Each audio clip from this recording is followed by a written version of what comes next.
అబ్బా నాకు కొంచెం టైం ఇస్తావా? No use. వాడు విండండి. నన్ను కొంచెం ఆలోచించుకొని.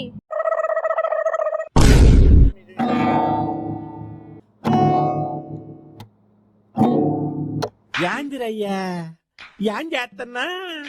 అబ్బా నువ్వు మళ్ళీ వచ్చావా? ఆ డైరెక్టర్ ఏమో ఆత్మకథ సినిమాకి మ్యూజిక్ డైరెక్టర్ అన్నాడు. ఆత్మ కాదు మ్యూజిక్. ఏదైనా డౌట్ ఉంటే ఆ డైరెక్టర్ అడుగుపో. నువ్వంత హార్ష్ గా మాట్లాడకు చందు, నేను ఫీల్ అవుతా. అమ్మ బాబోయ్,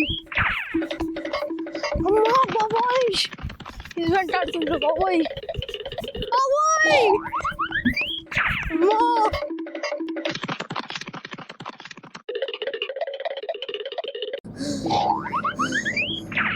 అమ్మా ఇది మళ్ళీ వచ్చిందిరా బాబోయ్.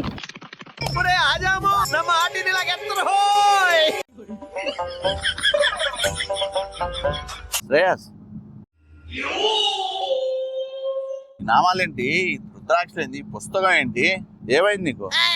ఆత్మకథకి మ్యూజిక్ చేస్తా అని చెప్పేసి ఇలా తయారయ్యేంటి? ఏం చెప్పమంటారు సార్? ఏమైందయ్యా? మీరేమో ఆత్మకథకి మ్యూజిక్ చేయమన్నారు. నేను దానికోసం కీబోర్డ్ పట్టుకున్నా, గిటార్ పట్టుకున్నా, రిథమ్ ప్యాడ్ పట్టుకున్నా, ఏ ఇన్స్ట్రుమెంట్ పట్టుకున్నా కూడా నేను ప్లే చేసింది కాకుండా వింత వింత శబ్దాలు వస్తున్నాయి సార్.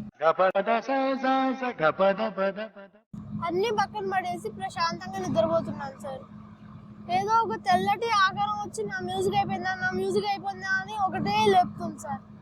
తెల్లవారిన దాకా ఒకటే మ్యూజిక్, ఇంత గ్యాప్ కూడా ఇవ్వలేదు సార్. అందుకే ఈ దారాలు రుద్రాక్షలు కట్టించుకున్నా సార్. ఏమిటండి మీరు మాట్లాడేది? ఆత్మకథకి మ్యూజిక్ చేయమంటే మనోడు ఆత్మలు ఏమిట పడ్డాడింది? ఆత్మలు దూర తీరుస్తున్నాయి అన్నమాట.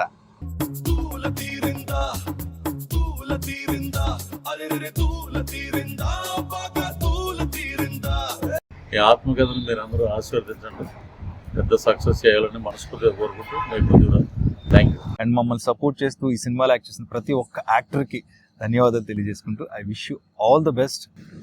మా ఆత్మకథ.